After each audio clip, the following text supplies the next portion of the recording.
ಇಂದು ಸ್ವಾತಂತ್ರ್ಯ ದಿನಾಚರಣೆ. ಹೀಗಾಗಿ ಬಹುತೇಕ ಜನರಿಗೆ ಇಂದು ರಜೆ. ಹೀಗಾಗಿ ಆ ಏರಿಯಾದ ಜನ ಕೆಲಸ ಏನೂ ಇಲ್ವಲ್ಲ ಅಂತ ನಿದ್ರೆಗೆ ಜಾರಿದ್ರು. ಆದರೆ ಏಕಾಏಕಿ ಬಂದಂತಹ ಆ ಒಂದು ಶಬ್ದದಿಂದ ಇಡೀ ಏರಿಯಾವೇ ಬೆಚ್ಚಿ ಬಿದ್ದಿತ್ತು. ನೋಡುತ್ತಲೇ ಆ ಏರಿಯಾದಲ್ಲಿದ್ದ 6ರಿಂದ 7 ಮನೆಗಳು ನೆಲಸಮವಾಗಿತ್ತು. ಹಾಗಾದ್ರೆ ಅಲ್ಲಿ ಆಗಿದ್ದಾದ್ರೂ ಏನು? ಆ ಭೀಕರ ಸ್ಫೋಟಕ್ಕೆ ಕಾರಣ ಏನು? ಇಲ್ಲಿದೆ ಕಂಪ್ಲೀಟ್ ಡೀಟೇಲ್ಸ್. ಸ್ವಾತಂತ್ರ್ಯ ದಿನಾಚರಣೆ ದಿನವೇ ಬೆಂಗಳೂರಲ್ಲಿ ಬ್ಲಾಸ್ಟ್. ನಿಗೂಢ ಬ್ಲಾಸ್ಟ್ನಿಂದ ಬೆಚ್ಚಿ ಬಿದ್ದ ಇಡೀ ಬೆಂಗಳೂರು. ಸ್ಫೋಟದ ತೀವ್ರತೆಗೆ ಸ್ಥಳದಲ್ಲೇ ಬಾಲಕ ಬಲಿ. ಆಸ್ಪತ್ರೆಯಲ್ಲಿ ದಾಖಲಾದವರ ಸ್ಥಿತಿ ಚಿಂತಾಜನಕ.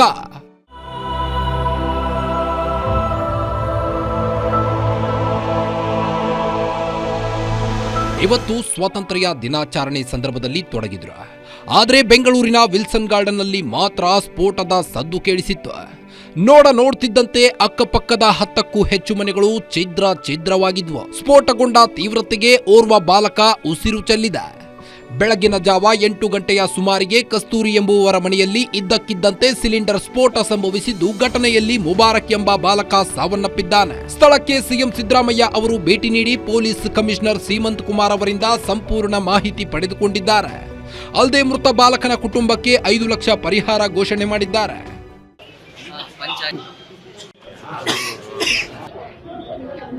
ನರಸಮ್ಮ, ಸಂಜಯ್ ಗಾಂಧಿ 50 ವರ್ಷ, ಸಬ್ರೀನಾ ಬಾನು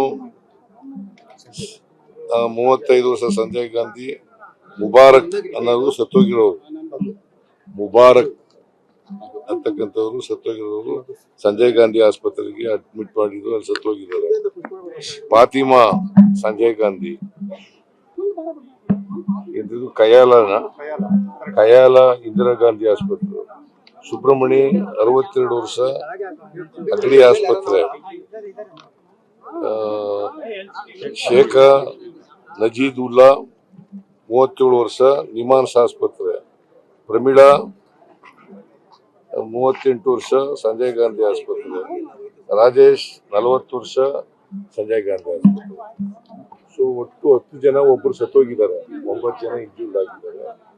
ಒಬ್ರು ಮುಬಾರಕ್ ಅನ್ನೋರು ಸತ್ತೋಗಿದ್ದಾರೆ. ಅವ್ರಿಗೆ ಅವ್ರ ಮನೆ ಕುಟುಂಬದವ್ರಿಗೆ ಮುಬಾರಕ್ಕನ ಸತ್ತೋಗಿದ್ದಾರಲ್ಲ, ಅವ್ರ ಕುಟುಂಬದವ್ರಿಗೆ 5 ಲಕ್ಷ ರೂಪಾಯಿಗಳನ್ನು ಪರಿಹಾರ ಕೊಟ್ಟಿದ್ದಾರೆ. ಸ್ಫೋಟಕ್ಕೆ ಇನ್ನೂ ನಿಖರ ಕಾರಣ ತಿಳಿದು ಬಂದಿಲ್ಲ. ಮೇಲ್ನೋಟಕ್ಕೆ ಸಿಲಿಂಡರ್ ಸ್ಫೋಟ ಎನ್ನಲಾಗ್ತಿದೆ. ನಗರದ ವಿಲ್ಸನ್ ಗಾರ್ಡನ್ನ ಚಿನ್ನಯ್ಯ ಪಾಳ್ಯದಲ್ಲಿ ನಡೆದ ನಿಗೂಢ ಸ್ಫೋಟದಿಂದಾಗಿ ಅಲ್ಲಿನ ಜನ ಆತಂಕಕ್ಕೆ ಒಳಗಾಗಿದ್ದಾರೆ. ಈ ಸ್ಫೋಟದ ಮಿಸ್ಟರಿ ಸಾಲ್ವ್ ಮಾಡಲು ಪೊಲೀಸರು ಎಲ್ಲ ಆಯಾಮಗಳಲ್ಲೂ ತನಿಖೆಗೆ ಇಳಿದಿದ್ದಾರೆ. ಘಟನೆಯಲ್ಲಿ ಇನ್ನು ಸರಸಮ್ಮ, ಸಬೀನಾ ಬಾನು, ಫಾತಿಮಾ, ಕಯಾಲ್, ಸುಬ್ರಹ್ಮಣಿ, ಶೇಖ್ ನಸೀಬುಲ್ಲಾ, ಪ್ರಮೀಳಾ ಹಾಗೂ ರಾಜೇಶ್ ಎಂಬುವರು ಗಾಯಗೊಂಡಿದ್ದು ವಿಕ್ಟೋರಿಯಾ ಆಸ್ಪತ್ರೆಗೆ ದಾಖಲಿಸಿ ಚಿಕಿತ್ಸೆಯನ್ನ ನೀಡಲಾಗ್ತಿದೆ. ಇತ್ತ ಕಸ್ತೂರಮ್ಮ ಎಂಬುವವರಿಗೆ 30% ಸುಟ್ಟ ಗಾಯವಾಗಿದ್ದು, ಇವರ ಸ್ಥಿತಿ ಗಂಭೀರವಾಗಿದೆ ಎನ್ನಲಾಗ್ತಿದೆ. 6 ಮನೆಗಳು ಸಂಪೂರ್ಣ ನಾಶ ಸೇರಿ 13 ಮನೆಗಳಿಗೆ ಹಾನಿಯಾಗಿವೆ. ಸರ್ಕಾರದಿಂದಲೇ ಮನೆಗಳನ್ನ ಕಟ್ಟಿಸಿಕೊಡಲಾಗುವುದು ಎಂಬ ಭರವಸೆ ನೀಡಲಾಗಿದೆ. ಪೊಲೀಸ್ ಅವ್ರಿಗೆ ಮಾಹಿತಿ ಬಂತು, ಇಲ್ಲಿ ಒಂದು ಬ್ಲಾಸ್ಟ್ ಆಗಿದೆ. ಆದಮೇಲೆ ಲೋಕಲ್ ಪೊಲೀಸ್ ಅವರು ಮತ್ತು DCP, ಜಾಯಿಂಟ್ CP ಎಲ್ಲರೂ ಬಂದಿದ್ದಾರೆ. ಮತ್ತು SDRF, fire force, PDDS team, ನಮ್ಮದು FSL ಟೀಮ್, ಸೊಕೋ ಟೀಮ್ ಮತ್ತು ಬೇರೆ ನಮ್ಮ ಲೋಕಲ್ ಪೊಲೀಸ್ ಅವರು ಎಲ್ಲರೂ ಇದ್ದಾರೆ ಇಲ್ಲಿ. ಅವರು ATS ಅದು ನಾವು ನಮ್ಮದು ಟೆರೆಸಲ್ಲಿದೆ, ಅದನ್ನು ಎಲ್ಲ ಟೀಮ್ಸ್ಗೆ ನಾವು ಕಳಿಸಿದ್ದೀವಿ.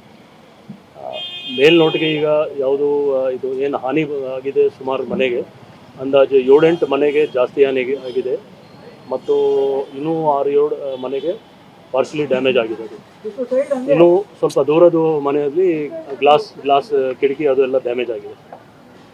ಆಸ್ ಆಫ್ ನಾವು ಇಲ್ಲಿವರೆಗೆ ಒಬ್ಬ ಮಗು ಅದು. ಸಂಜೆ ವೇಳೆಗೆ ಸ್ಥಳಕ್ಕೆ ಆಗಮಿಸಿದ DCM DK ಶಿವಕುಮಾರ್ ಅವರು ಘಟನೆ ಬಗ್ಗೆ ಪೊಲೀಸ್ ಉನ್ನತ ಅಧಿಕಾರಿಗಳಿಂದ ಮಾಹಿತಿ ಪಡೆದರು. ಈ ವೇಳೆ DCMಗೆ ಸಚಿವ ಪ್ರಿಯಾಂಕ್ ಖರ್ಗೆ ಅವರು ಸಾಥ್ ನೀಡಿದ್ರು.